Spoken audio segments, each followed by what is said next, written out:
est pour nous, qui sera contre nous? Déclare la parole de Dieu en Romains 8, 31. La présence de Dieu est la chose la plus importante qui puisse arriver à la vie d'un homme. Elle nous est donnée au contact de la parole de Dieu. La Bible déclare qu'à tous ceux qui l'ont reçu, la parole a donné le pouvoir de devenir enfants de Dieu. Selon Jean le chapitre 1, le verset 12. Il y a la vie dans ta présence.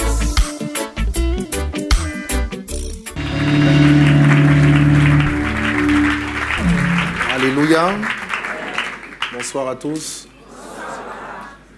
Que Dieu vous bénisse. Levons-nous et levons les mains vers le Seigneur. Seigneur, nous te bénissons et nous te donnons l'honneur et toute la gloire. Nous avons chanté plusieurs facettes de ta personne. Mais nous croyons que dans tous ces noms que tu as, le nom le plus complet, c'est le nom de Jésus. Le nom de Jésus est plus complet qu'Adonai, qu'El Shaddai, qu'El Elyon, que Yahweh, Jireh, Sabaoth.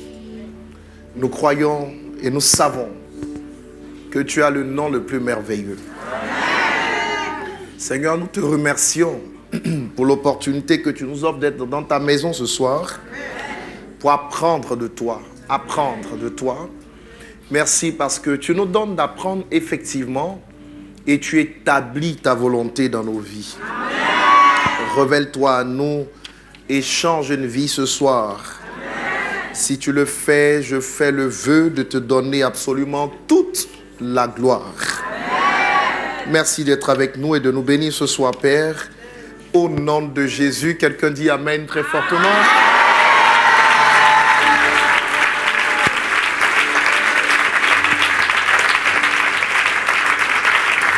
Amen.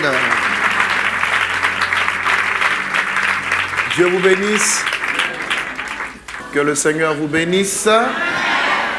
Amen. Nous allons prendre nos Bibles dans le psaume 82.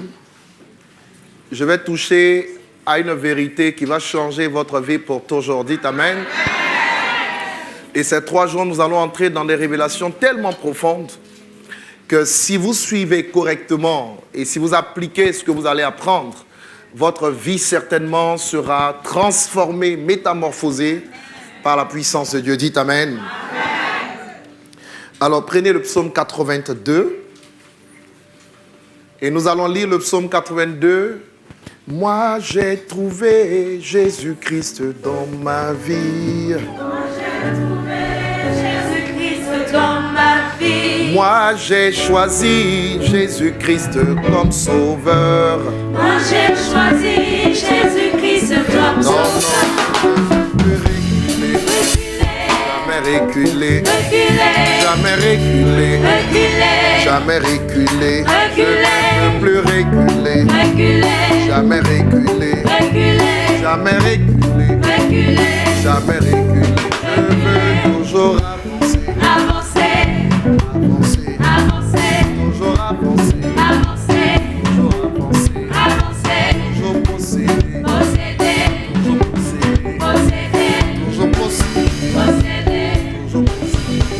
Moi j'ai trouvé Jésus-Christ dans ma vie. Moi j'ai trouvé Jésus-Christ dans ma vie. Moi j'ai choisi Jésus-Christ comme sauveur. Moi j'ai choisi Jésus-Christ comme sauveur.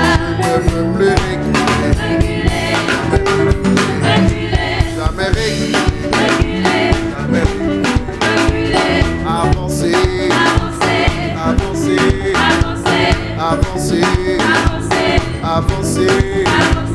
toujours avancer, toujours avancer, toujours avancer,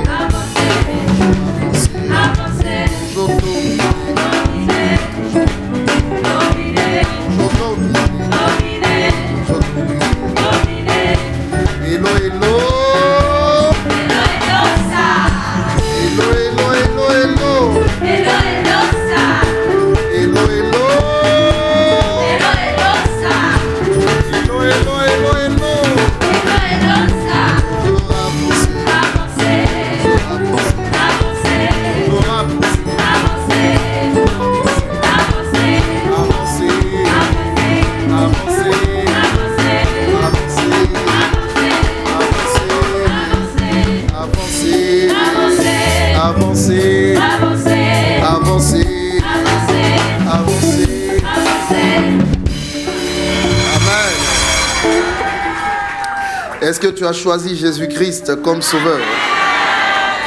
Lisons le psaume 82 à 3, on y va tous ensemble, debout. Dieu se tient dans l'assemblée de Dieu, il juge au milieu des dieux. Jusqu'à quand jugerez-vous avec iniquité et aurez-vous égard à la personne des méchants? Rendez justice aux faibles et à l'orphelin. Faites droit aux malheureux et aux pauvres. Sauvez le misérable et l'indigent, délivrez-les de la main des méchants. Ils n'ont ni savoir ni intelligence, ils marchent dans les ténèbres. Tous les fondements de la terre sont ébranlés. J'avais dit, vous êtes des dieux, vous êtes tous des fils du Très-Haut. Cependant, vous mourrez comme des hommes, vous tomberez comme un prince quelconque. Lève-toi, ô Dieu, juge la terre, car toutes les nations t'appartiennent. Regarde quelqu'un et dis-lui, il est écrit, j'avais dit, vous êtes des dieux. Des fils du Très-Haut. Psaume 82, verset 6. Regarde le doigt dans les yeux, dis-lui, il est écrit, tu es un Dieu. Est-ce que tu l'acceptes ou pas? Écoute sa réponse. Tu l'acceptes ou pas? Dis-moi. C'est vrai? Psaume 82, verset 6 dit, j'avais dit, vous êtes des dieux, vous êtes tous des fils du Très-Haut. De quoi est-ce que nous parlerons? Nous parlerons du pouvoir de la langue. Dites Amen. Amen. Vous savez, l'apôtre Jacques dit justement que la langue nous sert à faire deux choses. À faire deux choses. Waouh. La langue nous sert à bénir et la langue nous sert également à maudire. Tout le monde dit bénédiction, malédiction. Bénédiction, malédiction. Très fortement, bénédiction, malédiction. Bénédiction, malédiction. Et donc, l'apôtre Jacques dit qu'il ne serait pas bien que de la même bouche qui sorte la bénédiction sorte également la malédiction. Ça veut dire quoi? Ça veut dire que nous devons faire attention à ce que nous faisons avec notre langue. Parce que c'est vrai qu'elle peut briser des os, mais c'est aussi vrai qu'elle peut construire des os. Est-ce que je me fais comprendre? C'est aussi vrai qu'elle peut construire. Elle peut tout construire, la langue. Quand vous lisez la parole en Genèse chapitre 1, à partir du verset 1, la Bible dit, au commencement, Dieu créa les cieux qui sont pluriels, et la terre qui est singulière. Donc, il existe plusieurs cieux, mais il existe une seule terre. Dites Amen. Amen. Et l'apôtre Paul nous dit qu'il fut ravi dans le 3e ciel. Ça veut dire que nous avons l'information avec Paul qu'il existe au moins 3 ciels. Et c'est ce qui forme des cieux. Dites-moi Amen. Amen. Alléluia. Amen. Le premier ciel, c'est celui que nous voyons là. Où vous avez la lune, les étoiles, vous avez tout ce qu'on voit. Le deuxième ciel, Daniel nous en parle clairement.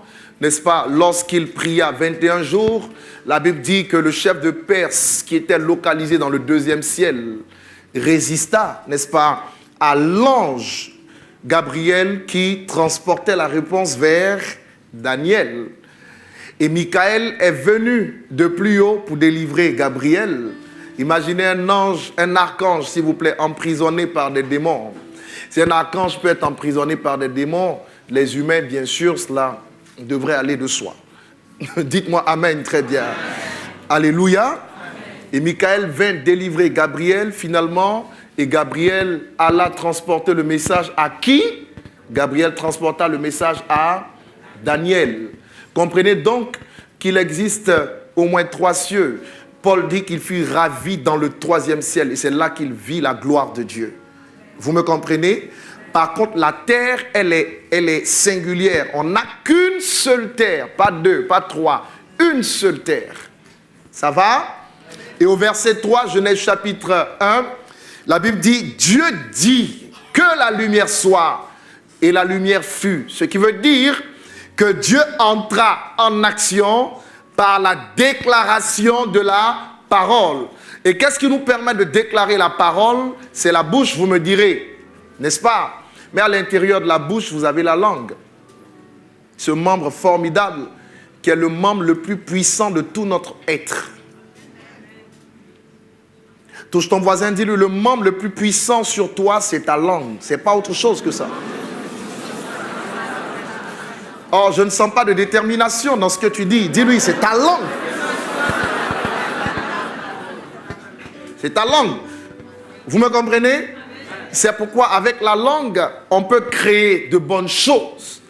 Mais avec la langue, on peut aussi détruire ce que Dieu a créé.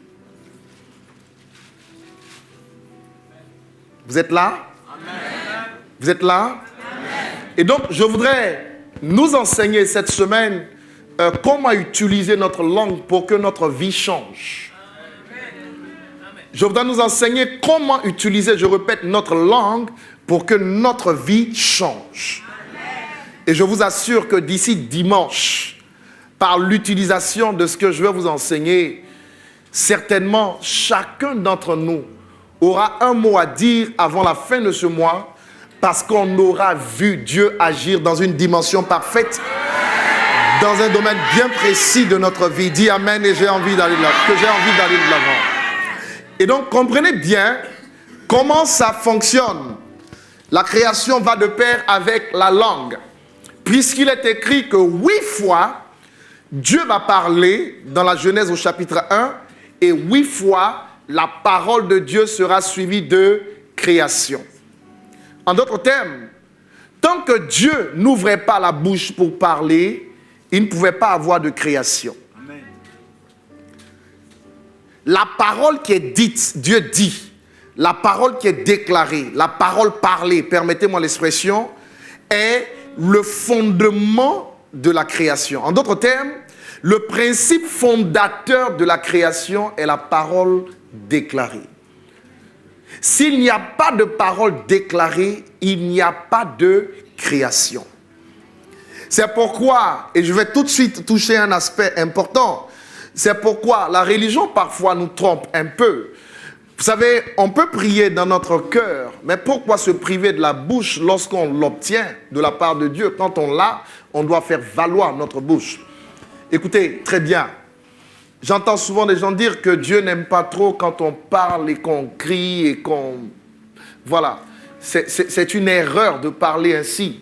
Parce que si nous lisons la Bible, nous allons découvrir que pour que Dieu puisse créer, depuis la Genèse en son chapitre 1, Dieu a dû parler. Et nous avons découvert que parfois, Dieu se fait entendre à voix forte. J'ai pas entendu Amen. C'est très important. Écoutez, la lecture de la Bible n'apporte pas de création. La lecture de la Bible nous donne la connaissance de Dieu. Elle nous donne un affermissement sur la base de ce que nous avons appris en ce qui concerne ce qui est écrit. Mais ce n'est pas parce que vous lisez que vous créez. Quand vous lisez, vous apprenez. Et pour que vous puissiez créer, il faut que ce que vous avez appris là, il faut que cela soit mis en exergue. Vous comprenez?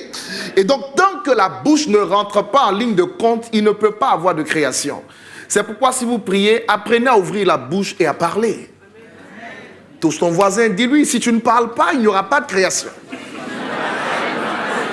Touche-le, dis-lui, si tu ne parles pas, il faut qu'on soit très clair. Non, vous savez, aujourd'hui, je n'ai pas trop envie de parler, j'ai juste envie de prier dans mon cœur. De quoi est-ce qu'on parle? De quoi est-ce qu'on parle? Je prierai dans mon cœur si je n'ai pas la possibilité d'ouvrir la bouche. Mais si je l'ai, pourquoi me priver, n'est-ce pas, de cette grâce que Dieu nous fait en nous permettant justement de pouvoir parler pour créer de nouvelles choses? Fais attention, hein, touche ton voisin, dis-lui fais attention à ces petits détails, c'est important. Nous sommes à l'école ce soir et nous apprenons à utiliser notre langue. On dit Amen. Amen. On dit Amen bien. Amen.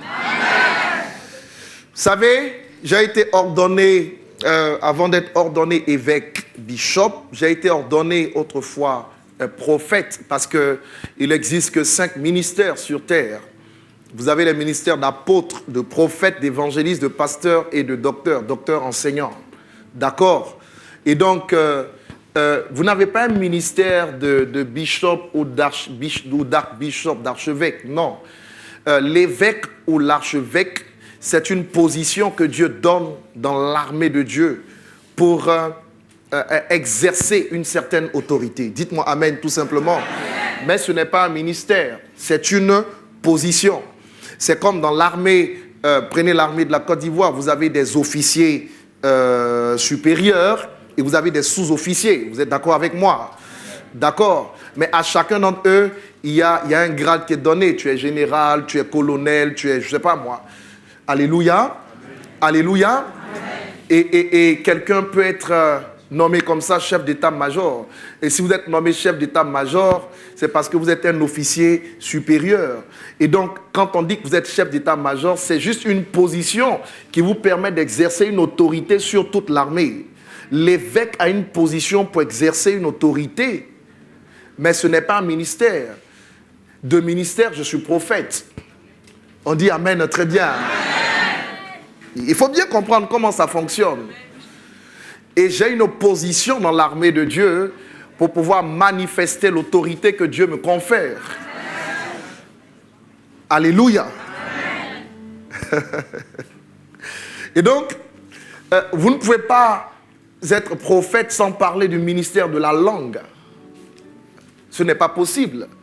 Notre langue est l'instrument le plus formidable que Dieu nous ait donné pour créer de nouvelles réalités. Et je voudrais vous dire tout de suite que le peuple de Dieu est un peuple de prophétie. Amen. Amen.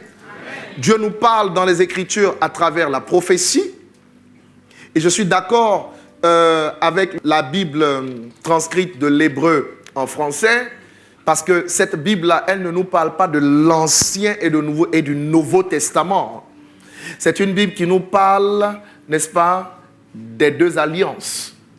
Parce que quand on dit les 2 alliances, on comprend mieux que lorsqu'on dit Ancien et Nouveau Testament. Quand on dit Ancien Testament, c'est péjoratif. Ça donne le sentiment que ce sont des textes qu'on ne doit plus utiliser. Et c'est une erreur. Parce que l'Ancien Testament et le Nouveau Testament forment la Bible. La Bible n'est pas constituée que du Nouveau Testament. Même si dans l'Ancien Testament, on parle de l'ombre des choses à venir, il vaut mieux comprendre l'Ancien Testament pour savoir exactement ce qui s'est produit dans le Nouveau Testament. Et ce sont les 2 alliances qui forment la Bible. Regarde quelqu'un, dis-lui, je préfère que tu utilises le terme des 2 alliances. Dis-lui, je préfère que tu utilises le terme des 2 alliances parce que ça te permet de comprendre tout de suite et ça ne te met pas sur une dimension péjorative. Quelqu'un comprend ce que je veux dire? Ok, et donc nous sommes un peuple de prophétie, mais beaucoup d'entre nous ne comprennent pas vraiment ce que c'est que la prophétie. Et je voudrais en parler un tout petit peu pour nous aider à être des champions en Christ, au nom de Jésus-Christ. Alléluia. Quand je dis que nous sommes un peuple de prophétie, nous le sommes parce que tout ce que nous sommes aujourd'hui, cela a été prédit hier. Personne n'a dit amen à cela. Alléluia. Quand nous lisons par exemple Romains chapitre 9 verset 8. Romains chapitre 9 verset 8. Pour vous, vous n'êtes plus sous l'emprise de la chair, mais sous celle de l'esprit. Si du moins l'esprit de Dieu habite en vous, si quelqu'un n'a pas l'esprit de Dieu, il ne lui appartient pas. Ici, le mot qui est utilisé, c'est promesse. Et la promesse se réfère à la parole de Dieu. D'accord? La prophétie dont nous parlons ici est sujette, n'est-ce pas, à une promesse de Dieu. Dites avec moi, promesse de Dieu. Et pour la définir d'une manière très simple, je voudrais vous dire qu'elle a une double signification dans la parole de Dieu. Elle nous permet premièrement de prédire, dites avec moi prédire, et elle nous permet aussi de dire en avance. Il y a une petite nuance. Dites avec moi prédire, et dire en avance. Alléluia. Quand je parle de prédire, nous ne sommes pas dans la logique de la voyance, non. Nous ne sommes pas dans la logique de la lecture dans les lignes des mains. Non, pas du tout, ce n'est pas de ça que je parle. Nous ne sommes pas dans la lecture des étoiles non plus. Nous ne sommes pas dans la lecture des boules de cristal. Ces pratiques peuvent être considérées comme étant démoniaques, ou bien des signes zodiaques, ou alors de l'horoscope. Ça, c'est la sorcellerie. Un chrétien ne lit pas l'horoscope. Oh, je n'ai pas entendu amen. Sa vie n'est pas prédite par des signes zodiaques, par des astres ou par des choses bizarres. Notre vie est prédite par ce qui est écrit ici. Écoute, ton passé, ton avenir, ton présent se trouve ici. Et moi, je vais te ressortir tout ce qui est dans ton passé, tout ce qui est dans ton présent et tout ce qui va t'arriver dans les temps à venir. Je n'ai pas entendu amen très bien. Je n'ai pas entendu amen plus fortement. Alléluia. Donc il faut bien comprendre comment ça marche. Prédire vous permet de parler, n'est-ce pas, selon les Écritures, pour annoncer ce que Dieu annonce sur votre vie. Ça, c'est très important. Dire en avance, c'est comme l'expression le dit, c'est parler en avance, c'est exprimer ou c'est dire rapidement par le Saint-Esprit ce que vous imaginez, n'est-ce pas, en ce qui vous concerne. Par exemple, je peux prédire, n'est-ce pas, que ma fille ira forcément durant sa vie terrestre à Paris un jour. Je peux le prédire. On dit amen. Amen. Et quand elle finit de le prédire, elle peut dire, maintenant Paris est à ma disposition, Paris est à ma portée. Je dis en avance que je vais à Paris. C'est un exemple. Dites-moi amen très bien. Maintenant, puisque notre monde est le monde de la parole, le monde a été créé par la parole. Tout ce qui se fait dans ce monde se fait par la parole. Nous devons apprendre à utiliser la parole pour créer de nouvelles réalités. Alléluia. Et justement, pour que nos paroles aient un poids dans le monde spirituel pour agir, il faut que notre bouche soit sanctifiée. Ça veut dire que notre bouche ne peut pas servir à toute chose. Pour que Dieu utilise ta bouche, il faut que tu mettes ta bouche à part. Pour que Dieu utilise ta bouche, il faut que ta bouche ne se retrouve pas dans les médisances. Il faut qu'on ne trouve pas ta bouche dans des critiques pour détruire les autres. Il faut qu'on ne trouve pas ta bouche dans des injures ou avec des insultes d'une manière permanente. Regardez le monde dans lequel on vit aujourd'hui. Souvent même pour que des gens puissent se souhaiter le bonheur, ils disent des injures, des insanités.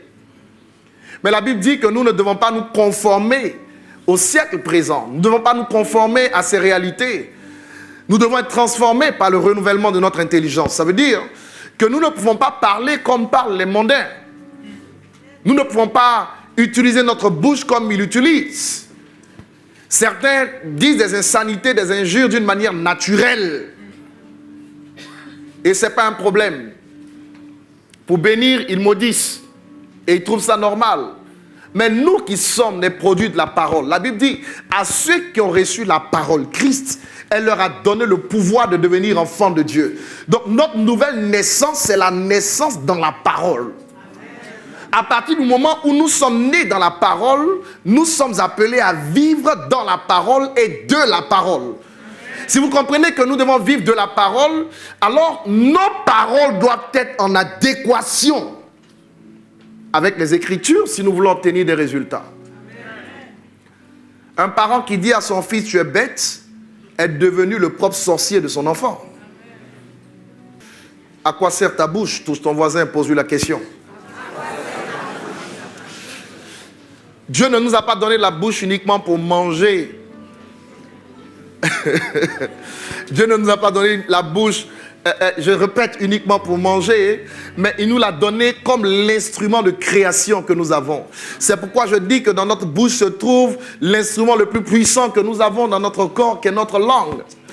Avec ta langue, tu vas tracer un avenir sur ta vie. Avec ta langue, tu peux avoir ce que tu rêves d'avoir dans ta vie.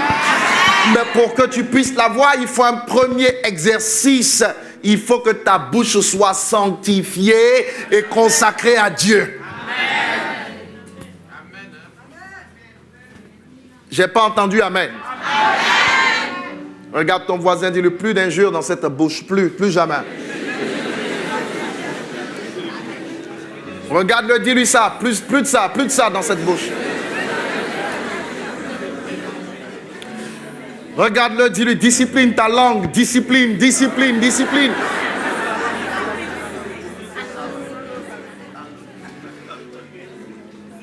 La bouche qui est toujours prête à injurier, à insulter, à calomnier, aidez-moi un peu, à faire quoi?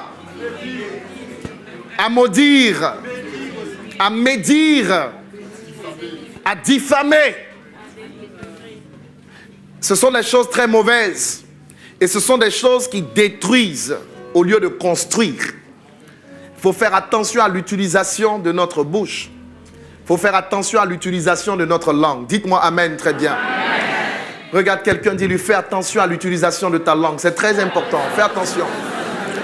Dis-lui, fais attention. Dis-lui, fais attention. Fais attention. Dis-lui, fais attention. Ça va? Alléluia. Ok. Et donc, j'ai dit que dans la prophétie, il y a prédire et dire en avance.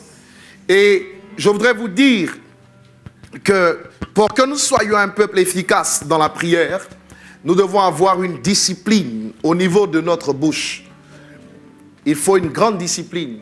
Et donc la prophétie est divisée en deux catégories. Vous avez le don prophétique. Et ce don-là, Dieu l'octroie à son peuple. Et vous avez le ministère prophétique qui, lui, est carrément différent parce qu'il fait partie de ce qu'on appelle plutôt des dons de leadership. Le ministère prophétique, c'est le deuxième, là, c'est ce doigt-là, apôtre, prophète. Alléluia. Le don prophétique donc vous permet de prédire, de dire en avance.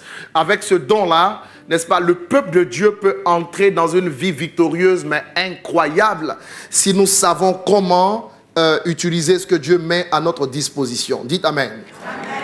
Ok, je ne vais pas m'attarder sur le don ou le ministère prophétique aujourd'hui. Je veux juste parler du pouvoir de notre langue en touchant à l'aspect de la prophétie. Alors sachez tout simplement qu'une prophétie est une parole de puissance prononcée par celui qui prédit ou dit en avance les paroles de Dieu dans une situation présente. Une prophétie est une parole de puissance prononcée par celui qui prédit ou dit en avance les paroles de Dieu dans une situation présente.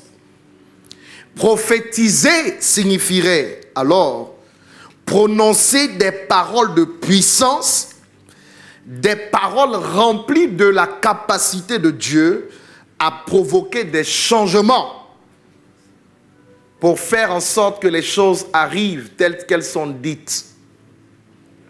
Je répète ça. La prophétie signifierait alors le fait de prononcer des paroles de puissance, des paroles remplies de la capacité de Dieu à provoquer des changements et faire que les choses arrivent telles qu'elles ont été dites. Que vous annonciez des événements ou prédisiez quelque chose par l'Esprit de Dieu à propos d'une question, à propos d'une personne, à propos d'une situation, d'un lieu, d'un événement, à un moment donné, je vous déclare que si les paroles que vous avez utilisées viennent de la parole de Dieu et qu'elles sont animées par la puissance de Dieu, alors vous êtes sûr que les paroles que vous prononcez vont effectuer des changements. Je n'ai pas entendu amen très bien.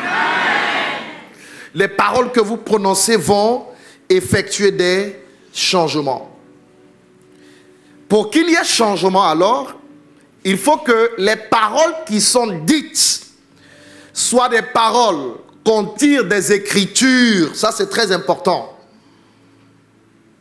Et qu'on prononce sur une vie, sur une personne, sur une situation, pour que ce que Dieu a écrit là, que cela devienne réalité. En fait, ce que nous faisons en tant que prophètes, c'est de sortir les Écritures des écrits et c'est de les prononcer sur des situations pour qu'elles deviennent réalité. Amen. Qui comprend ça? Amen. Qui comprend bien ça? Amen. Alléluia. Amen. Si vos paroles sont inspirées du Saint-Esprit et que vous prophétisez, vos paroles se réaliseront forcément au nom de Jésus. Amen. C'est pourquoi demain, je toucherai à un aspect important avec Ézéchiel 37 en parlant du pouvoir de la résurrection, mais inscrit au niveau de notre langue.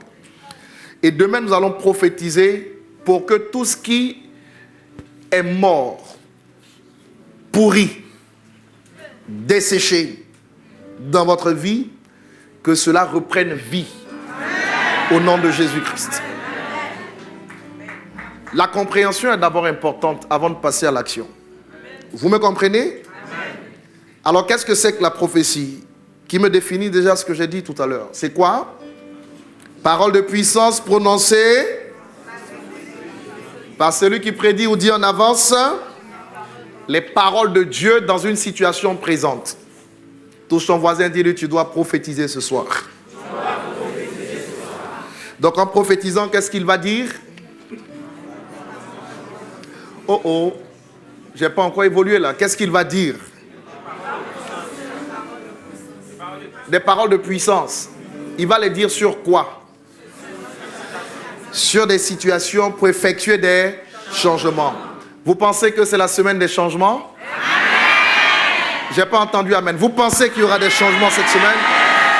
Je vais vous montrer la voie pour effectuer des changements. Et je vous déclare qu'il y aura effectivement des changements dans toutes nos vies cette semaine durant. Au nom de Jésus, déclare amen et reçois cela très fort.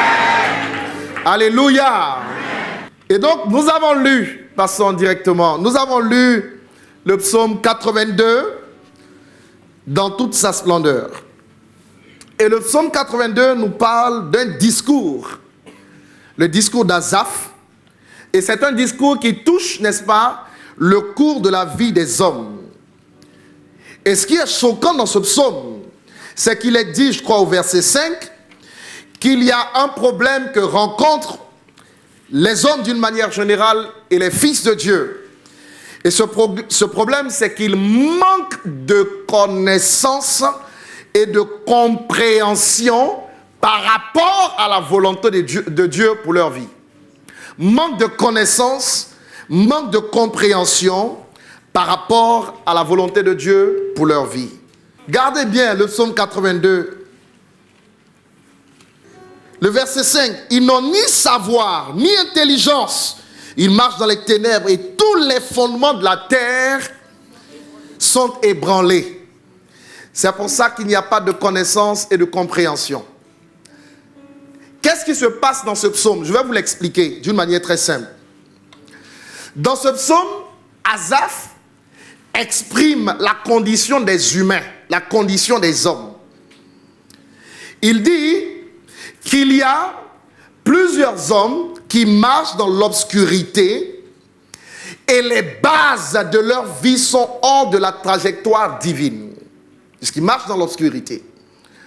Encore pire, il dit que ces hommes-là meurent comme des hommes simples et ils tombent comme des princes terrestres alors que ces hommes sont des dieux. Nous sommes tous à la base des créations de Dieu. Regarde ton voisin, dis-lui, tous les humains sont des créations de Dieu, tous. Et il n'y a pas que les humains. La terre est une création de Dieu. Le soleil est une création de Dieu. La lune, les étoiles. La Bible dit que Dieu a créé toutes ces choses par l'autorité de sa puissance. On dit amen. Amen. Même le diable sait que Dieu existe. Et qu'il est son boss. La Bible dit que les démons savent et croient en Dieu et ils tremblent. Vous comprenez ce que je veux dire? Ok. Maintenant, regardez ceci. Dans le psaume 82, on ne parle pas des hommes créations. Ici, ce psaume parle des hommes fils de Dieu. Et quand on lit Jean chapitre 1, le verset 12, la Bible dit, à ceux qui ont reçu la parole de Dieu, ça c'est une catégorie d'humains, à ceux qui ont reçu la parole de Dieu, Dieu leur a donné le pouvoir, l'autorité de devenir enfants de Dieu. Donc on est tous comme des créations de Dieu et tous les humains ne sont pas des enfants de Dieu. La Bible dit, c'est seulement ceux qui ont reçu Christ, la parole, qui le deviennent. Pour le devenir, ça veut dire que vous ne l'étiez pas avant. Donc nous avons acquis une autorité, nous avons acquis une position, un pouvoir. Quand on devient enfant de Dieu, on est initié dans le monde de Dieu. C'est une initiation. Et cette initiation nous permet d'être introduits dans le véritable monde de la puissance. Touche ton voisin, dis-lui, je suis initié au monde de Dieu. Quand j'ai accepté Christ. Attention, notre initiation ne nous permet pas de faire des rites bizarres. C'est juste par la parole. Je reçois Christ dans mon cœur, je l'accepte. Point barre. Dites Amen. Amen. Et la Bible dit, vous devenez automatiquement enfants de Dieu. D'accord? Et donc ceux qui sont enfants de Dieu se différencient de ceux qui sont simplement des créations de Dieu. Ce n'est pas du tout la même chose. Ce n'est pas du tout le même statut. Et Dieu ne nous voit pas de la même manière. Je suis beaucoup plus responsable de mon enfant que de l'enfant de quelqu'un d'autre. Oh, j'ai pas entendu Amen là. Dieu se sent beaucoup plus responsable de ses enfants. Ce sont ses enfants à lui. Nous sommes ses fils. Vous êtes là? Maintenant, qu'est-ce qu'Asaph dit? Asaph dit, et c'est un problème, il dit qu'il regarde la terre et il constate que sur la terre, il y a des humains qui sont membres des créations de Dieu. Et il y a des humains que Asaph lui-même appelle des fils du Très-Haut. Et les fils du Très-Haut, vous allez me dire, ce sont les fils de Dieu.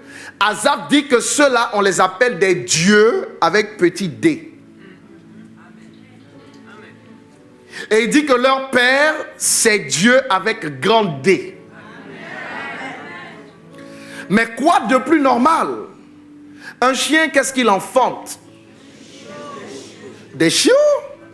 Un éléphant, qu'est-ce qu'il enfante? Répondez-moi.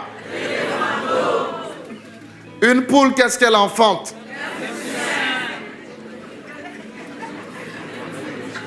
Un lapin, qu'est-ce qu'il enfante? Des lapéros, c'est ça? N'ayez pas peur, répondez-moi.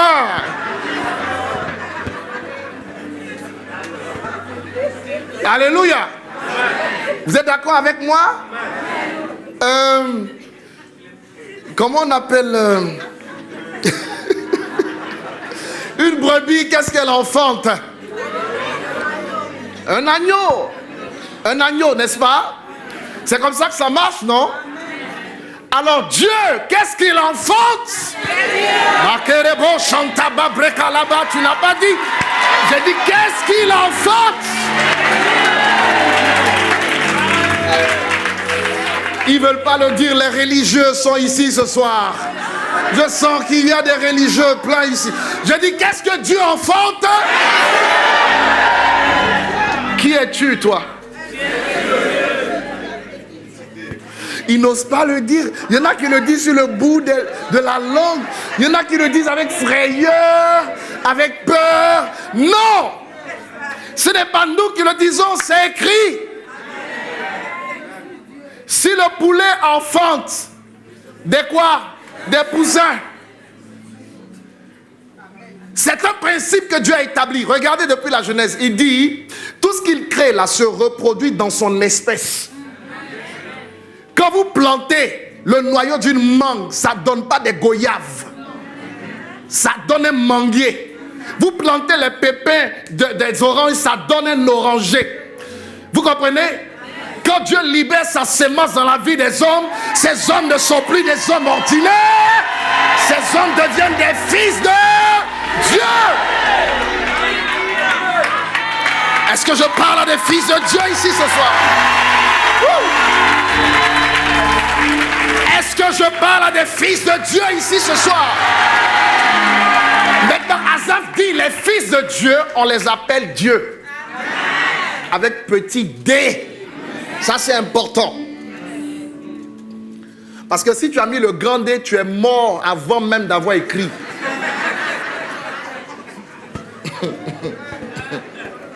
Est-ce que vous me comprenez? Et vous savez que Jésus en personne a répété cette parole sur les enfants de Dieu. N'est-il pas écrit dans votre loi que vous êtes des dieux, des fils du Très-Haut? Jésus en personne l'a dit. Vous me comprenez?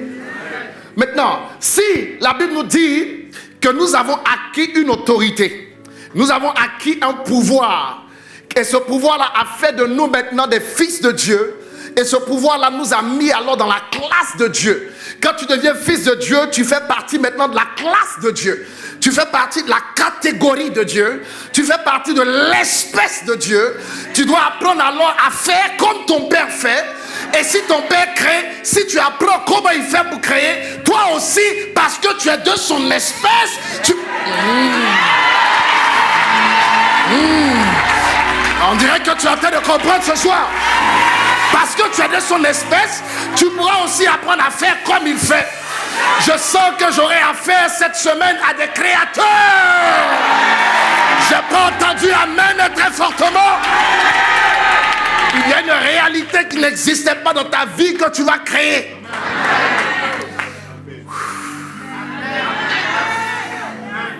Touche ta patine, dis, je vais créer quelque chose cette semaine, je vais créer. Parle avec autorité et avec conviction. Parle avec autorité et avec conviction.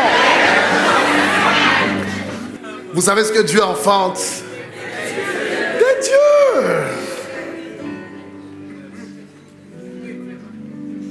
Qui a dit amen à cela?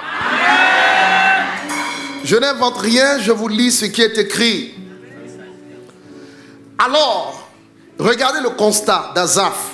Asaph dit, voici des humains qui font partie de la classe de Dieu, qui font partie de la catégorie de Dieu, de l'espèce de Dieu, parce qu'ils ont reçu l'Esprit de Dieu en eux.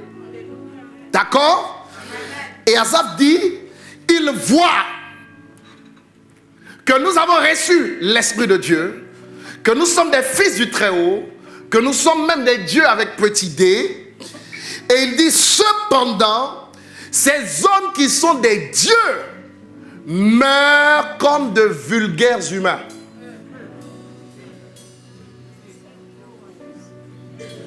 Souffrent comme de vulgaires humains. Est-ce que c'est vrai?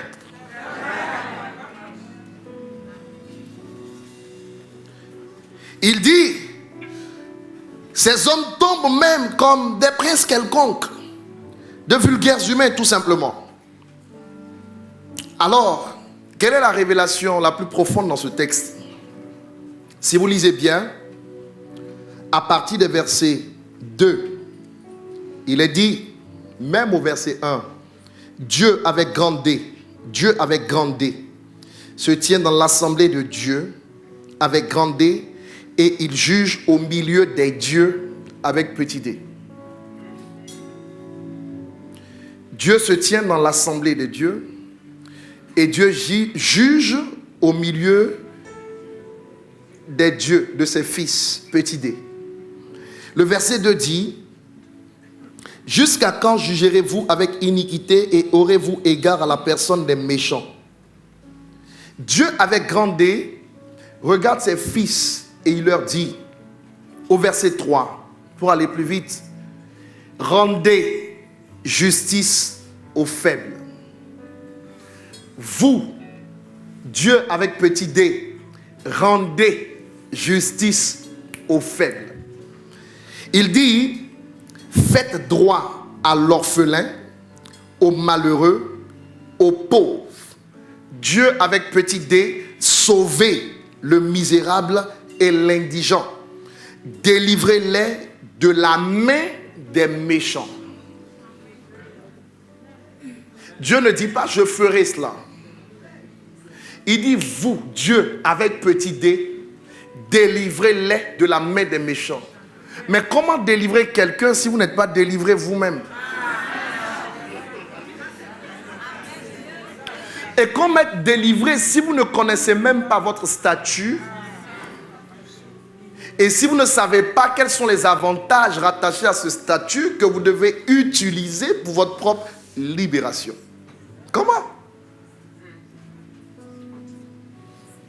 C'est pourquoi finalement il dira, vous avez tous ces problèmes parce qu'ils n'ont ni savoir, ni intelligence, ils marchent dans les ténèbres. Maintenant, prêtez-moi une attention toute particulière. Quand Dieu a créé toutes choses au départ, la Bible dit que tout ce que Dieu avait créé était bon et parfait. L'imperfection est venue quand il y a eu le péché. Sinon, Dieu n'a jamais rien créé d'imparfait. Quand il finissait de créer, la Bible dit qu'il regardait et cela lui était agréable. C'était bon et agréable, bon et parfait. Vous comprenez? Amen. Et donc, il faut comprendre que dans ce psaume, Asaph nous révèle en fait que les bases de la terre ont été déstabilisées à partir du péché. Tout a été changé et renversé. Et ce que Dieu voulait finalement, sa volonté a été pervertie parce qu'il n'avait pas créé l'homme pour souffrir, ni pour mourir, ni pour quoi que ce soit. Tout ce qu'il avait créé était bon et parfait. Et donc, le péché a renversé l'ordre établi par Dieu dès le commencement. Et Dieu se tient dans l'assemblée de Dieu et Dieu dit à ses fils, écoutez, ce que j'ai créé au départ a été ébranlé et renversé. Nous rendons grâce à Dieu pour Jésus qui est venu rétablir ce que le premier Adam avait renversé. Et donc par Jésus aujourd'hui, nous devons rétablir l'équilibre. Mais comment rétablir l'équilibre? Nous avons reçu Jésus, non pas simplement comme notre Seigneur et notre Sauveur, c'est ce qu'il représente en premier. Mais moi je voudrais vous dire que le nom de Jésus est une arme, est un instrument que Dieu a donné à l'Église pour rétablir les bases qui étaient renversées dans la vie de ses enfants. Et donc celui qui comprend qu'il a reçu un instrument pour rétablir les bases de ce qui ne fonctionnait pas correctement, peut alors utiliser le nom de Jésus pour faire droit, pour remettre en place ce qui doit être remis en place, pour que sa propre vie puisse aller de l'avant et ensuite rétablir la vie des autres autour de lui.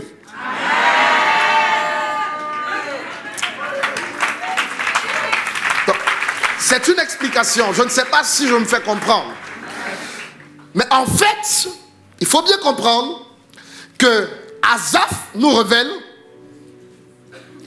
la raison pour laquelle les hommes Dieu, ça veut dire les hommes qui ont reçu l'Esprit de Dieu, la raison pour laquelle ils marchent dans l'obscurité, c'est qu'ils ne comprennent pas que les bases de ce monde ne sont pas valables pour eux. Alors là, je vais accélérer. Touche ton voisin, dis-lui, la raison pour laquelle tu marches dans l'obscurité, c'est que tu n'as pas compris encore qu'est-ce qui n'est plus valable pour toi.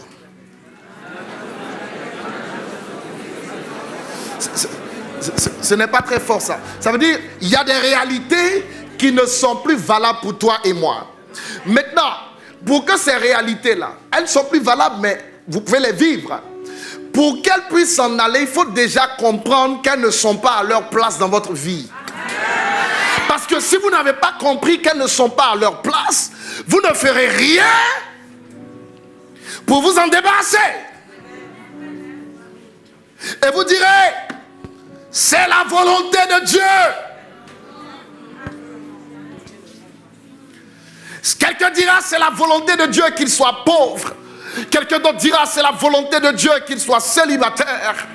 Quelqu'un d'autre dira c'est la volonté de Dieu qu'il n'ait pas d'enfant. Quelqu'un d'autre dira c'est la volonté de Dieu que ça ne marche pas ainsi. Laissez-moi vous dire que lorsqu'on dure dans l'obscurité, on finit par penser que les ténèbres sont lumière.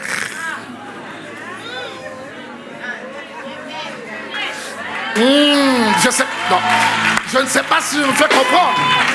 Alors que les ténèbres n'ont rien à voir avec la lumière.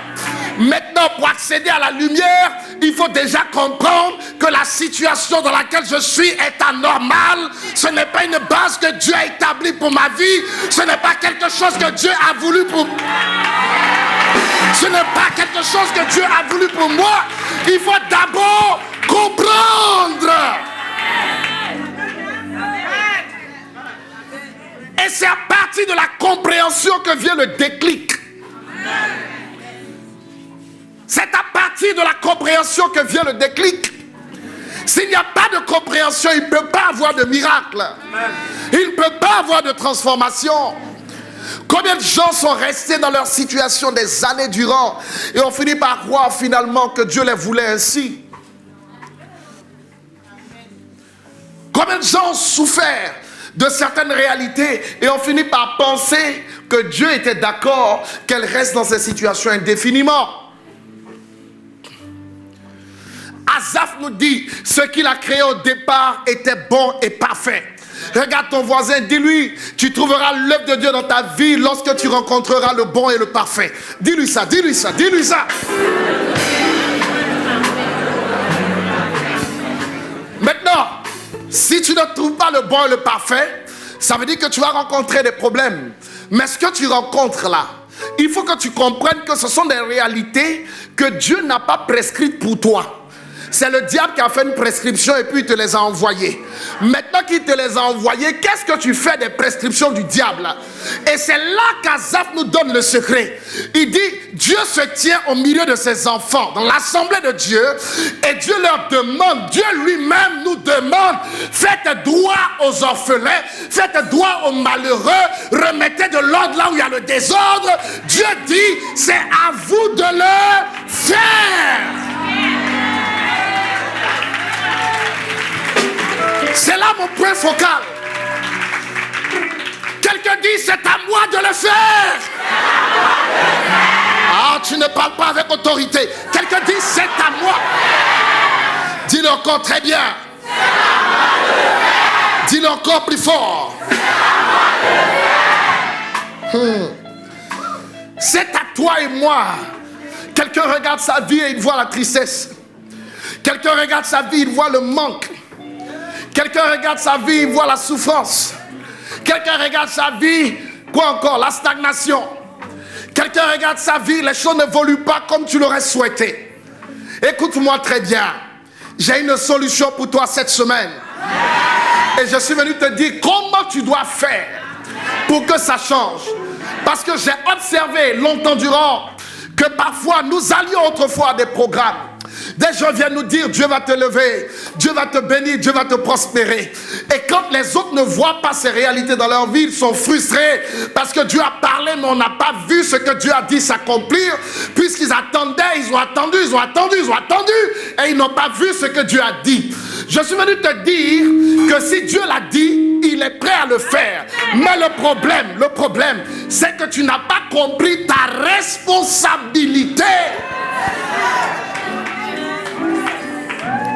dans l'accomplissement de ce que Dieu a dit. Et c'est cette responsabilité que je veux relever. Dis ma responsabilité, ma responsabilité. Parle plus fort, parle plus fort. Parle encore plus fortement.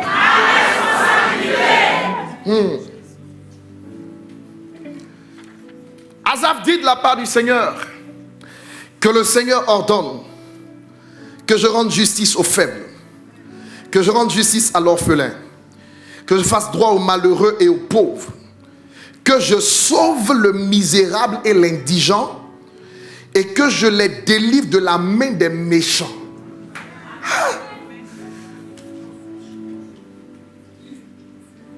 vous étudiez Asaph, vous allez comprendre alors pourquoi est-ce que à chaque fois qu'Israël avait un problème, Dieu envoyait un homme Dieu pour résoudre le problème. Quand il s'agissait de l'esclavage en Égypte, Dieu a envoyé qui? Moïse. Et quand il a envoyé Moïse, il a fait en sorte que Moïse frappe Pharaon des 10 plaies. Mais chaque plaie libérée par Moïse était calquée sur la destruction d'un dieu égyptien. Et quand Moïse a fini d'anéantir, il faut un dieu pour détruire des dieux. Quand Moïse a fini d'anéantir les dieux égyptiens, Pharaon avait un trône qui n'était soutenu par aucune force spirituelle. Il était obligé de laisser sortir Israël. Et quand Israël a été poursuivi par Pharaon et les Égyptiens, qui a fait droit au peuple? Moïse a ramené le bâton sur la mer les a engloutis. Dieu n'attend pas que tu lui demandes de venir avaler tes ennemis. Dieu s'attend à ce que tu te lèves pour faire droit.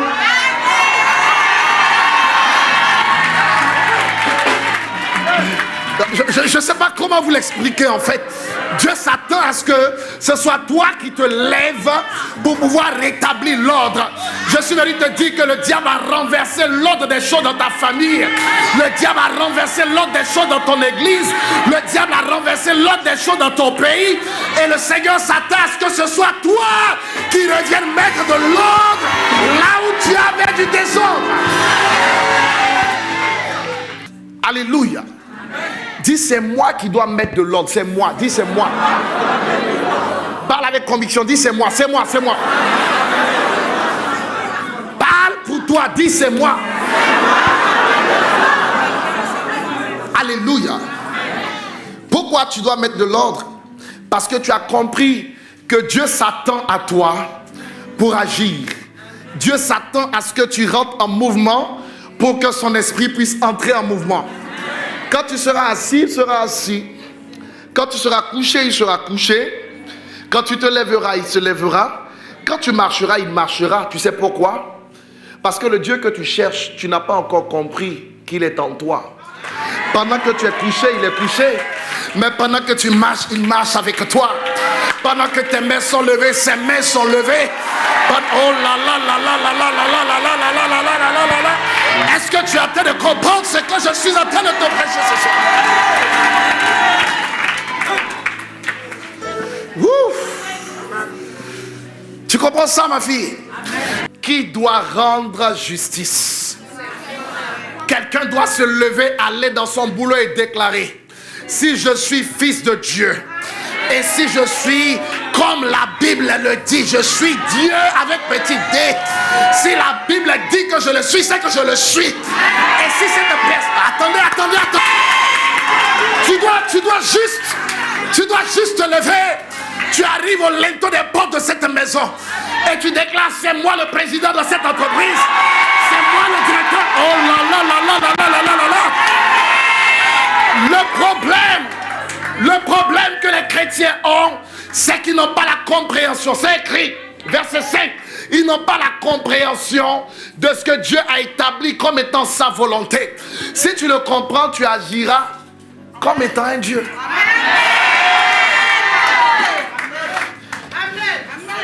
Touche ton voisin, dis-lui: il y a des bases dans cette vie qui ne sont plus valables pour moi. Dis: il y a des choses. Parle avec conviction, dis: il y a des choses qui sont plus valables. Il t'en reste combien? Il t'en reste combien? C'est parce que les Écritures ne sont pas sondées. C'est parce que les Écritures ne sont pas méditées. Sinon vous avez la volonté de Dieu dans les Écritures. Je ne serai pas devant un repas, j'ai faim et je demande au Seigneur: est-ce que c'est ta volonté que je le mange? Je prends le repas, je le sanctifie au nom de Jésus. Même s'il y a un breuvage mortel, il est écrit: s'ils boivent des breuvages mortels, il ne leur fera rien. Je sanctifie et je prends. Je sanctifie et je prends. Tu dois apprendre à remettre ta vie dans l'ordre. Ta vie doit prendre une nouvelle trajectoire. Tu dois entrer dans la trajectoire de Dieu cette semaine. Tu dois corriger. la direction de ta destinée.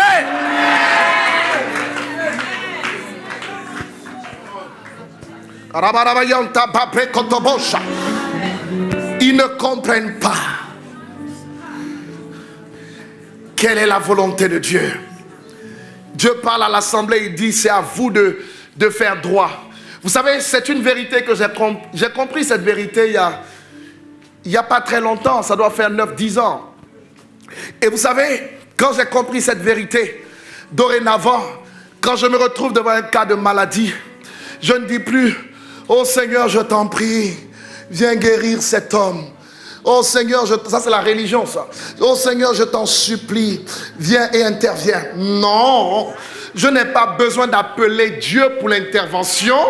Qu'est-ce que je fais? J'agis au nom de celui qui vit en moi et qui n'est pas séparé de moi.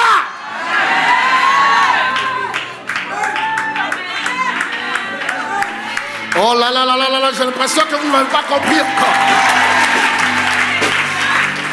Alors quand je prie et je te bénis, qu'est-ce que je fais? J'active celui qui vit en moi. J'active celui qui m'a appelé. Je prononce une parole qui est censée remettre dans un ordre divin ce qui était à l'envers. Il y a des choses qui sont à l'envers dans ta vie. Tu n'es pas supposé vivre certaines réalités. Tu as besoin d'apprendre à utiliser ta langue. Tu as besoin d'apprendre à prophétiser. Tu as besoin d'apprendre à parler sur ta vie. Tu as besoin d'apprendre. Tu as besoin de parler. Tu as besoin de parler. Et si je parle et que je ne l'ai pas encore vu, je n'arrêterai pas de parler. Jusqu'à ce que je dis là, ce que je dise, je dois le voir. Arrête-toi devant ta maison, déclare: dans cette maison, la sorcellerie ne rentrera pas. Dans cette maison. Oh! Arrête-toi, arrête-toi.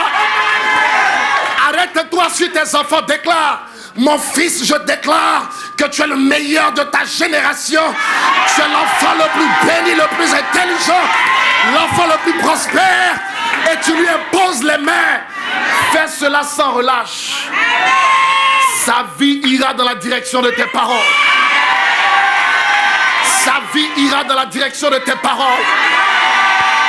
C'est pourquoi je vous déclare, si vous êtes fils du bishop Ouattara Mohamed Idriss,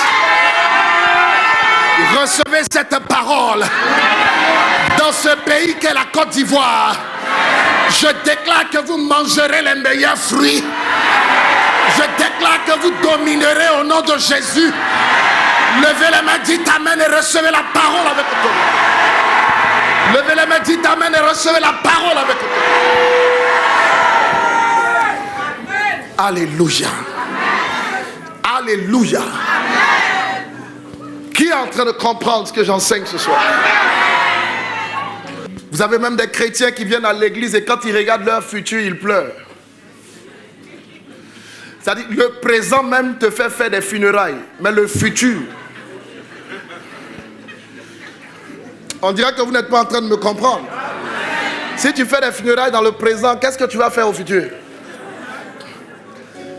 Et vous le verrez par leur manière de parler. Ça ne va pas.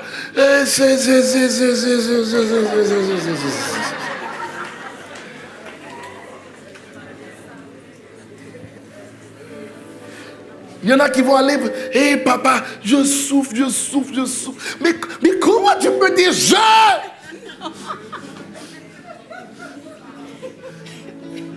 À chaque fois que tu parles, parce que tu n'as pas compris le principe fondateur de la création. Quand tu dis je, et puis tu mets la souffrance à côté, qu'est-ce que tu fais? Qui ajoute ça?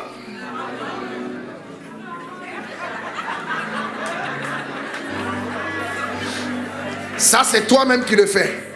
Donc, t'imagines ce que les sorciers font en plus? Les méchants.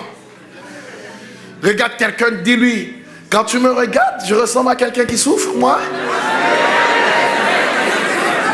Dis-lui: la souffrance n'est pas pour moi, ce n'est pas pour moi. Parle avec conviction, ce n'est pas pour moi. Hey! Souvent regardes dans le miroir et tu te parles. Bishop Ouattara, tu es un homme béni. Tu es l'homme de ton temps, l'homme de ta génération. Tu dois être capable de prophétiser sur ta tête et sur ta vie avant de mettre pied dehors.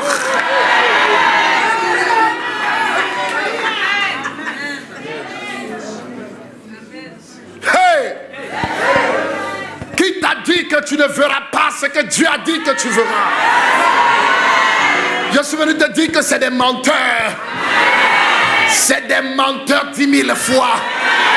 Tu es condamné à voir ce qu'il t'a promis. Tu es condamné à devenir ce qui est écrit. Tu es condamné à vivre ce qui est écrit. Je n'ai pas entendu amen ce soir. Je n'ai pas entendu amen ce soir. Tu es condamné, condamné, condamné, condamné. Aidez-la. Tu es condamné. Mais il faut que tu saches comment ça fonctionne. Il y a des réalités qui sont plus valables pour moi. Je n'ai pas entendu amen. Peu importe si je nais dans une crèche, dans un endroit défavorable, dans un endroit où ça sent mauvais, dans un endroit où ce n'est même pas des humains, des animaux qui meurent. Mon roi, mon sauveur est né là-bas. Mais dans cet endroit puant, la Bible dit, des rois sont venus. Ils se sont mis à genoux. Et ils se sont prosternés. Et ils lui ont donné de l'or. Et ils lui ont donné de l'encens. Et ils lui ont donné de la myrrhe. Laisse-moi te dire que la nature peut te défavoriser. Mais Christ te favorisera toujours. Tu n'as pas compris ce que j'ai déclaré.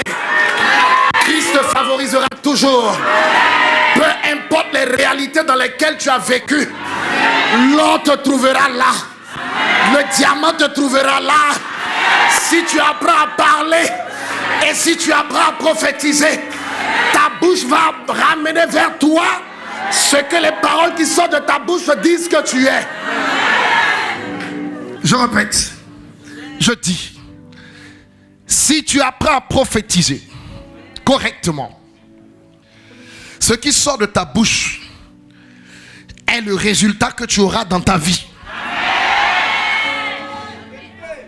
Tu peux vivre au milieu des malheureux sans jamais être malheureux. Tu peux vivre au milieu des misérables sans jamais être misérable. Non, non, non, non, non, non, non, non, non, non, non, non, non. Je suis quelqu'un qui a grandi au Bracodiba.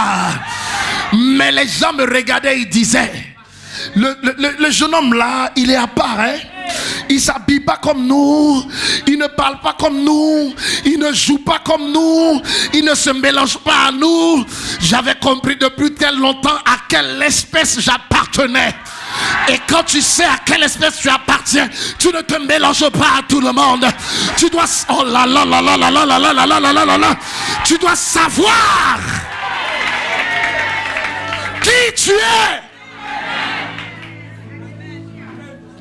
C'est le départ pour réussir sa vie. Si vous ne savez pas qui vous êtes mort. Qui es-tu? Dis-moi, je suis un directeur général, je vais te dire que ça vaut rien ça. Qui es-tu? Dis-moi.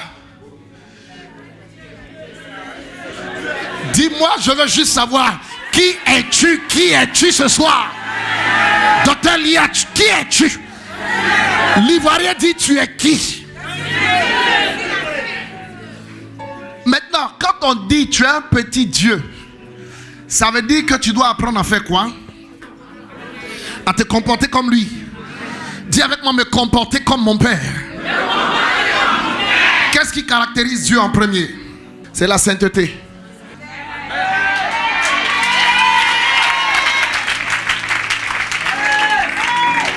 Tout le monde crie sainteté, sainteté, sainteté, sainteté.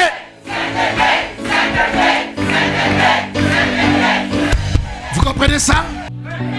Et comment Dieu fonctionne? C'est par sa parole. Ceux qui sont devenus enfants de Dieu ont un pouvoir. Regarde quelqu'un, dis-lui, tu ne sais même pas quel pouvoir tu as. Dis-lui, tu ne sais pas. Mais quand tu as un pouvoir, c'est pas pour l'exercer. Je vois des chrétiens qui se cachent devant des sorciers, alors que c'est le contraire qui doit se produire. Ou devant des mystiques. Touche ton voisin, dis-lui, si tu te caches, c'est qu'il y a quelque chose qui ne va pas avec toi. Hein, ma fille? Non. Tu vas te cacher pourquoi? Devant des sorciers, devant des mystiques, tu te présentes et puis tu leur demandes, montrez-moi quel est votre pouvoir. Si votre pouvoir est au-dessus du nom que je transporte, alors vous serez les plus forts. Mais si ce que je transporte est plus grand que ce qui est en vous, venez à Jésus. En fait, tu n'as pas encore compris que ce qui est à terre et on dit que tu ne peux pas soulever là, c'est toi qui vas soulever ça dans la famille. Ah, tu n'as pas déclaré Amen très fortement. C'est toi, c'est toi, c'est toi, c'est toi. J'ai dit c'est toi, c'est toi, c'est toi.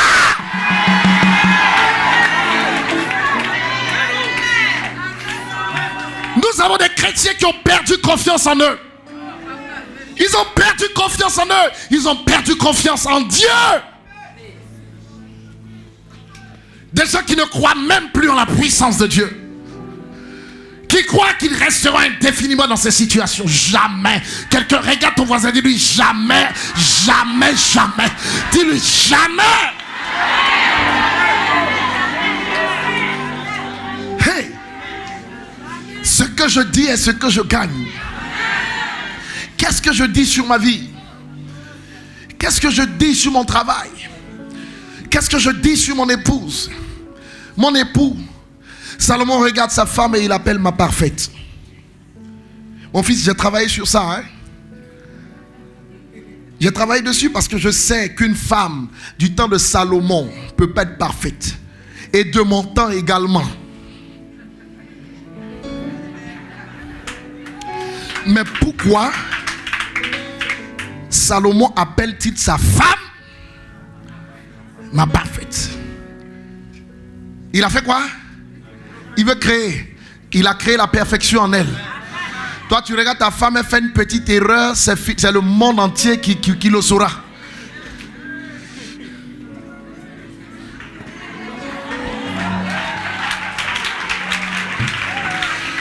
On n'a pas appris à utiliser notre langue.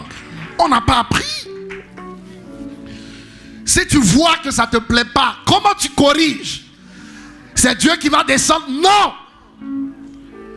Il dit, ce qui n'est pas valable, c'est à toi de remettre ce qui est normal. Donc tu regardes la personne et tu prophétises. Toi, tu es parfaite. Mais pendant que tu dis que tu es parfaite, c'est le moment où tu vois les imperfections les plus terribles. Tu dis pas tu es imparfaite. En fait, ta parole vient corriger une erreur. Ta parole ne vient pas dévoiler une faiblesse.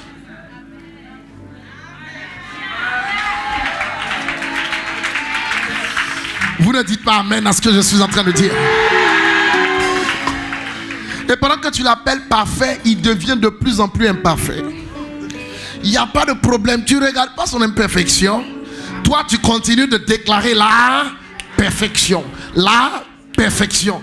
Mais il y a des moyens efficaces. Quand vous êtes marié légalement, je suppose que vous partagez le lit conjugal.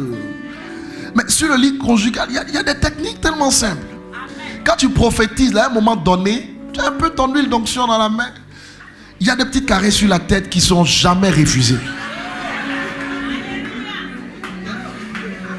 Oh, la petite caresse est accompagnée d'une prière. Toi, ton esprit, là, il faut qu'il revienne à l'obéissance à Christ.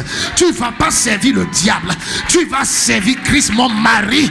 Ta vie est à Christ. Oh, je vous donne les recettes.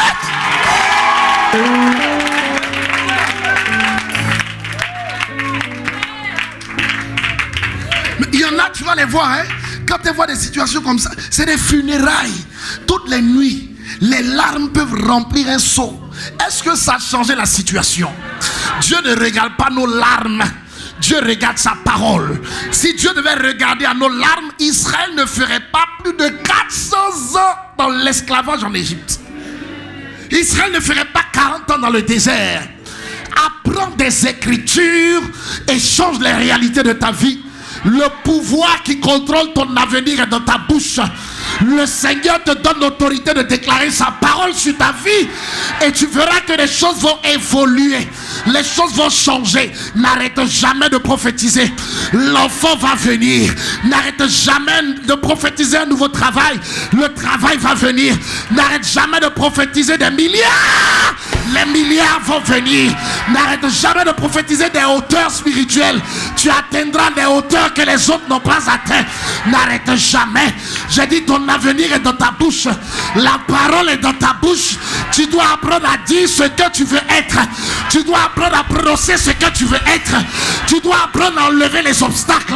Tu dois apprendre à enlever les blocages. Tu dois apprendre à enlever ce qui s'oppose à toi. La parole est dans ta bouche. Tu as l'autorité qu'il faut. La Bible déclare au nom de Jésus-Christ, tout genou fléchira. La maladie fléchira. La misère fléchira. La pauvreté fléchira. Tu dois déclarer la parole. Tu as le nom de Jésus. Tu as le pouvoir. Tu as le pouvoir.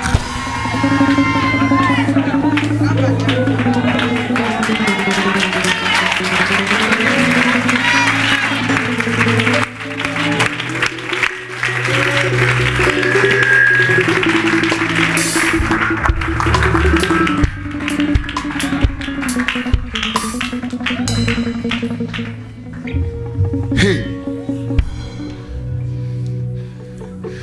Dans cette vie-là, si tu joues aux victimes, tu seras écrasé toute ta vie.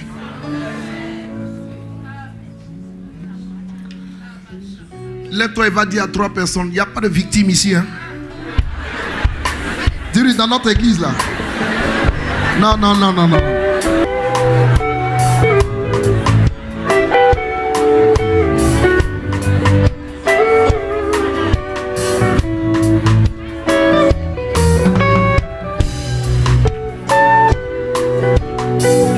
Tiens-toi debout.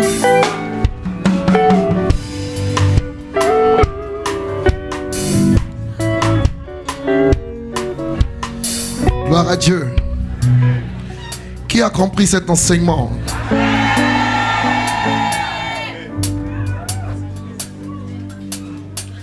Maintenant, écoutez-moi. Écoutez, ce que je vais vous dire, c'est tellement fort.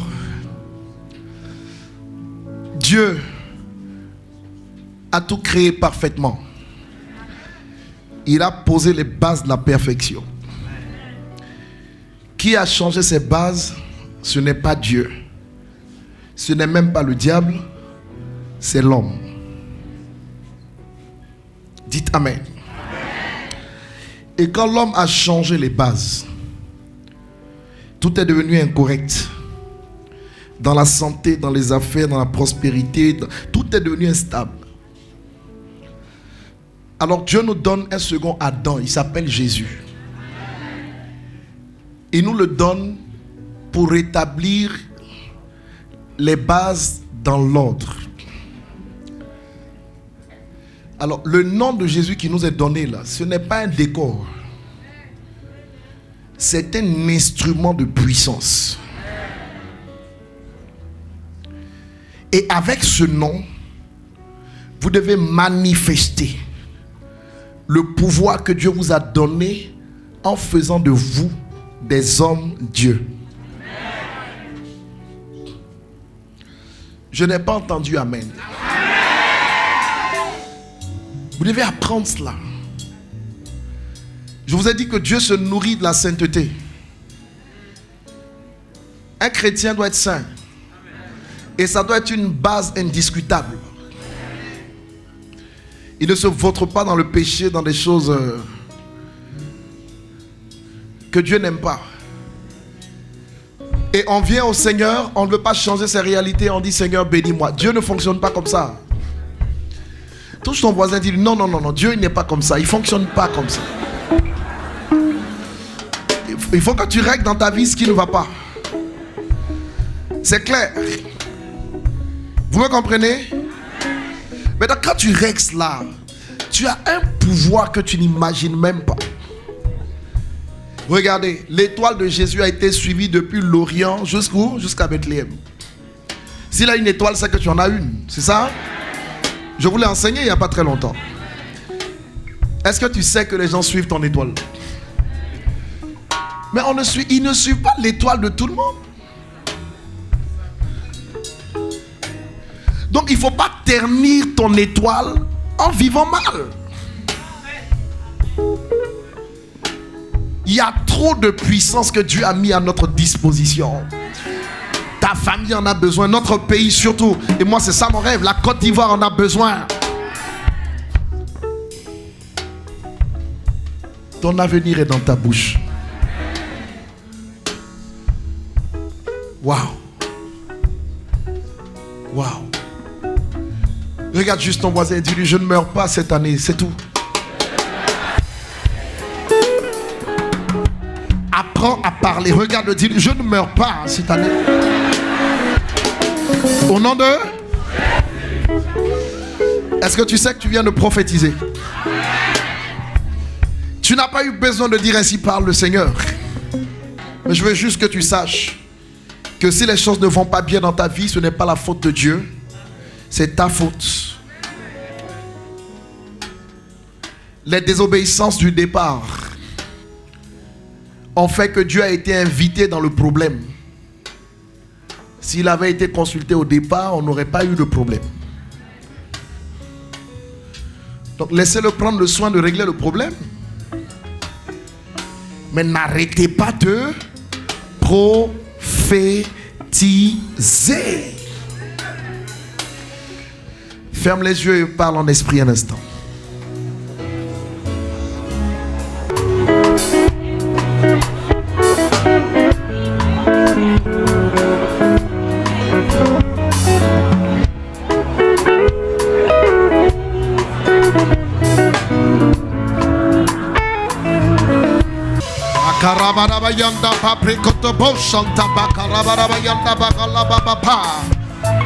Parle avec autorité, parle.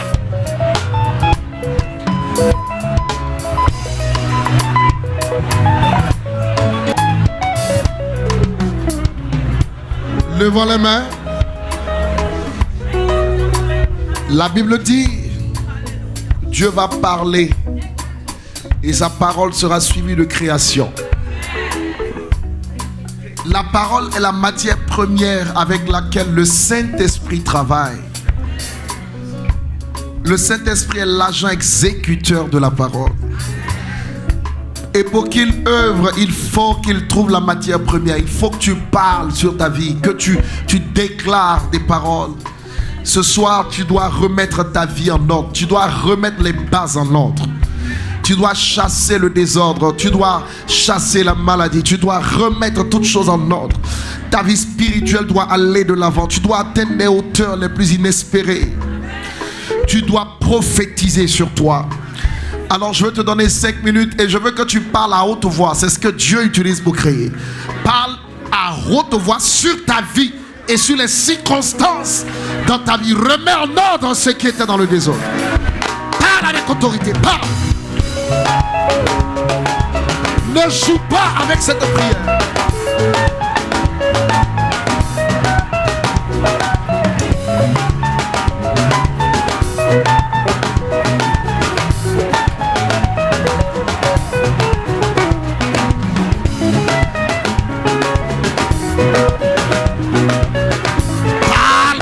Parle sur ta destinée.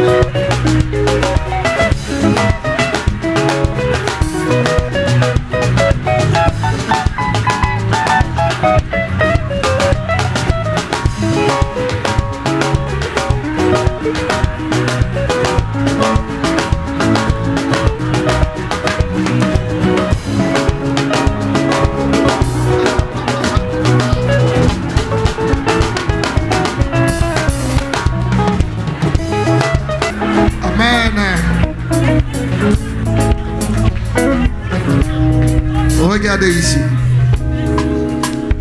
Regardez ici. La Bible dit en Apocalypse 5:10, tu as fait d'eux un royaume de sacrificateurs pour notre Dieu. C'est toi et moi, hein? Et ils régneront sur la terre. Quelle est la première sphère de règne que Dieu a établie sur ta vie? Il est écrit, ils régneront sur la... Répondez-moi. Sur la...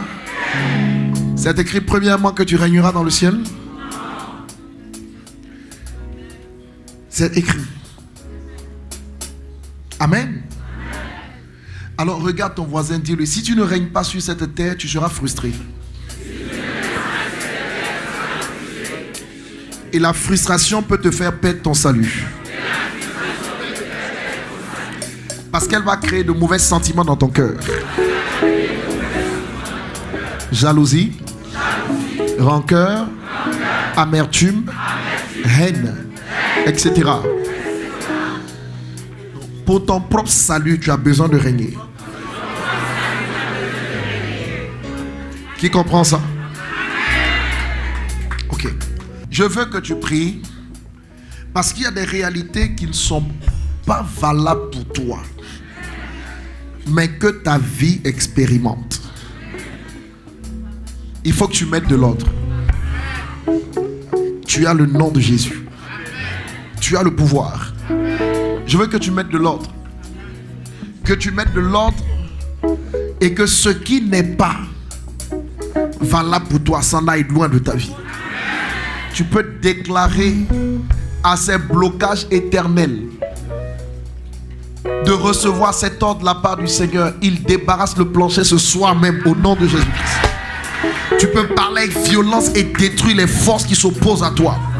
Tu peux remettre en ordre ce qui était dans le désordre dans ta vie.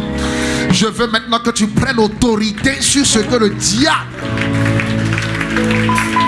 Et je te donne 5 minutes. Libère la prière avec autorité. Chasse ce qui n'est pas valable pour toi.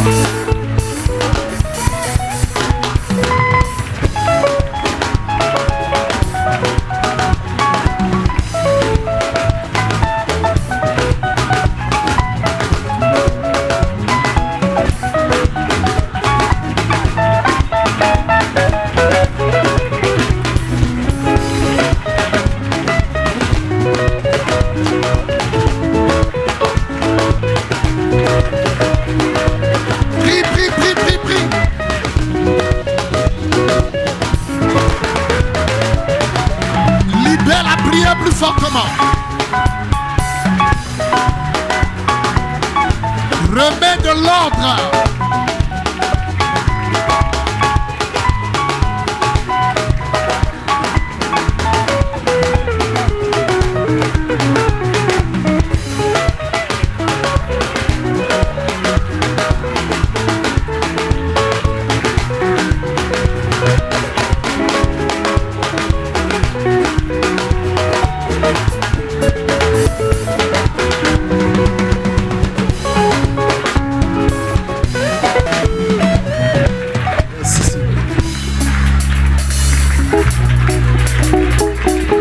Écoutez-moi, levez les mains.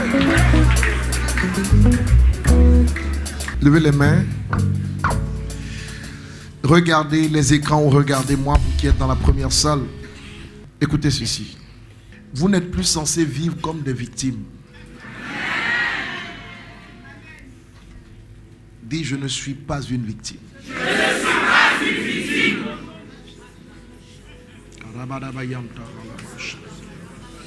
Tout se passe là d'abord. Fais comme ça, tout se passe là d'abord. Dis, je ne suis pas une victime. Je ne suis pas une victime. Maintenant écoutez. Vous n'êtes pas censé accepter que vous êtes des victimes d'un système, quel qu'il soit, ou que vous êtes victime de certaines circonstances.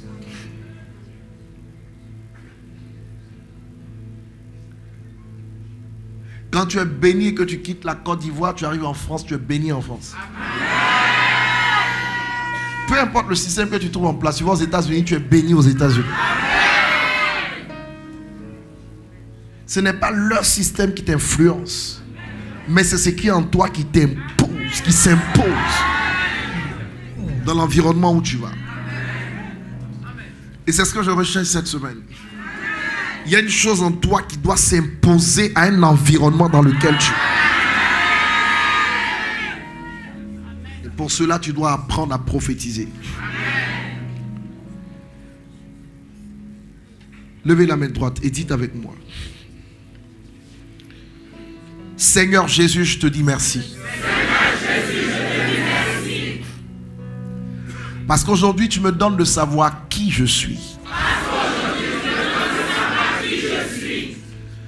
Je suis le fils du roi des rois. Alors je suis le roi qui a un roi qui dirige sa vie.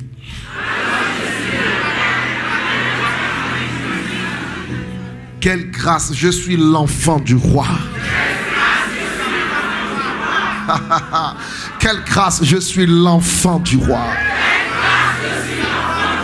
Quelle grâce, je suis l'enfant du roi. Alors sur la base de cette autorité, moi, dis ton nom, je déclare que l'échec qui est venu sur ma vie, la maladie, les circonstances défavorables, les esprits de non-accomplissement, les marques sataniques qui me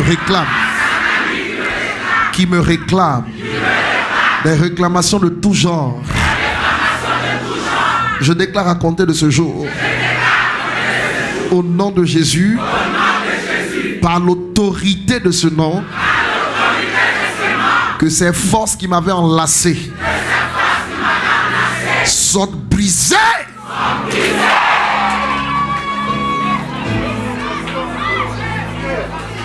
Je refuse de vivre des programmations sataniques. Mes parents ont été programmés pour échouer. Ils ont été programmés pour connaître plusieurs mariages. Ils ont été programmés pour aller vers le bas. Ils ont été programmés pour perdre leur gloire. Je déclare que je ne serai pas victime de leur système. C'est pourquoi ce soir, adossé à l'autorité de Dieu, je déclare que les bases que j'ai trouvées en place dans la famille Ouattara, la famille de mon père, je déclare que ces bases ne sont plus valables pour moi. Je les détruis au nom de Jésus-Christ. Voyez comment on prie? Les bases que j'ai trouvées dans la famille de ma mère, qui me réclament, qui me détruisent, à partir de ce soir, je déclare que ces bases ne sont plus valables pour moi. Moi, Bishop Ouattara Mohamed Idriss, j'annule ces bases par le sang de Jésus. J'annule le pouvoir des esprits travaillant à partir de ces bases, de ces fondations contre mes intérêts. Je détruis cela au nom de Jésus-Christ. Je détruis cela au nom de Jésus. Je casse les murs élevés par la sorcellerie, par le mauvais héritage, par les malédictions sur le chemin de ma destinée. Pendant que je prie en 1 minute, je casse ces murs. Je les casse. Tape dans les mains et casse-les. Je les casse. Je les casse.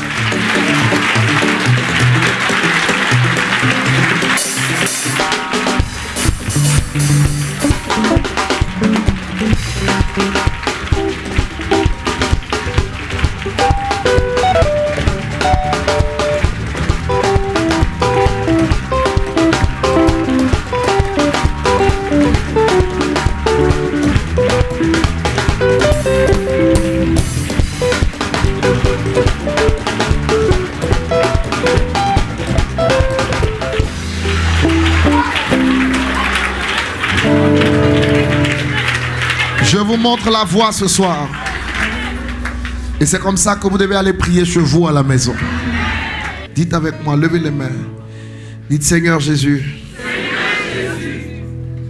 comprendre me met sur la voie de la délivrance.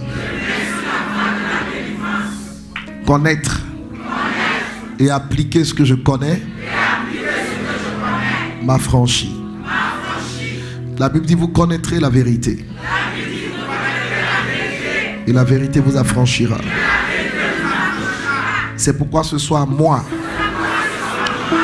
Bishop Ouattara Mohamed Idriss, je déclare que ma vie ne sera jamais un échec. Parlez avec tellement de conviction, parlez avec des convictions fortes.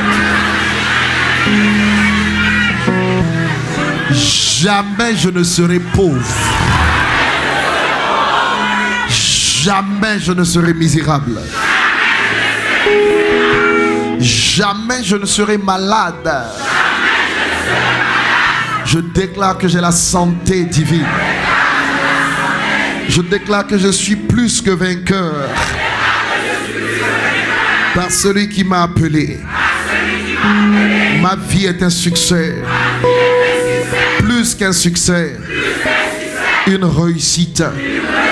Je réussis dans tout ce que je fais. Mes mains sont des mains bénies. Mes pieds sont des pas bénis. Ma tête est extrêmement bénie.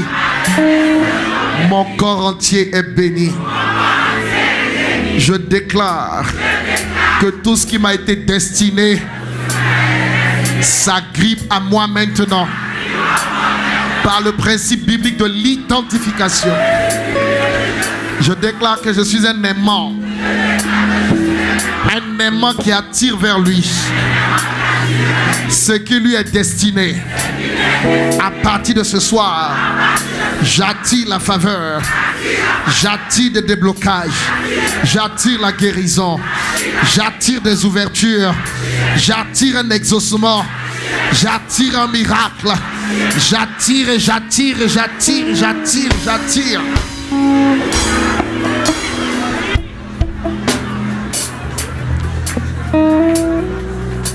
Alors lève les mains et commence à remercier le Seigneur.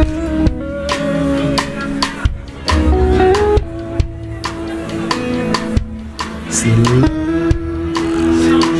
nous t'appelons, oh, l'Esprit de Dieu. C'est là nous t'appelons. L'Esprit de Dieu vient. C'est là nous t'appelons. Oh, L'Esprit de Dieu vient. C'est là nous t'appelons.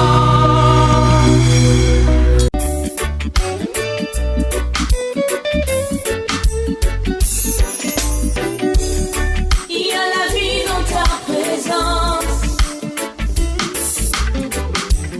Si Dieu est pour nous, qui sera contre nous? Déclare la parole de Dieu en Romains 8, 31.